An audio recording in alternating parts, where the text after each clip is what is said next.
अस्सलाम वालेकुम करलम दुआर लर्नर में खुश आमदीद।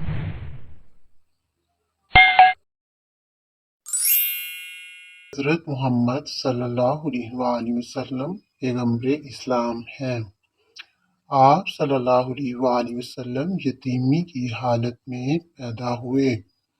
जब आप सल्लल्लाहु अलैहि वसल्लम की उम्र मुबारक 6 साल की हो गई तो आपकी वालिदा माजिदा हज़रत बीबी आमना का इंतकाल हो गया। फिर आपकी परवरिश आपके दादा अब्दुल मुत्तलिब ने की। जब आप उमर अजीज के 8वें साल में पहुंचे तो आपके दादा वफात पा गए। के बाद आप अपने चचा अबू तालिब के ज़ेरे कफालत रहे। जैसा कि अल्लाह ताला ने तमाम अंबिया किराम को रसूम जाहिला और शिर्क से दूर रखा, इसी तरह हजूर करीम सल्लल्लाहु अलैहि वसल्लम अपने बचपन से ही तमाम मरासम शिर्क से पाक और मुनज़्ज़ह रहे। नबी आखिरुज़्ज़मा अपनी नेकी, खुशहल्की, ईमानदारी और सदाकत की बदौलत इतने मशहूर हुए कि लोग आपका नाम लेने की बजाय अस्वादिक अल अमीन कहकर पुकारते। एनी बेसनेट हिंदुस्तान में थियोसॉफिकल सोसाइटी की पेशवा और बड़ी मशहूर अंग्रेज औरत है।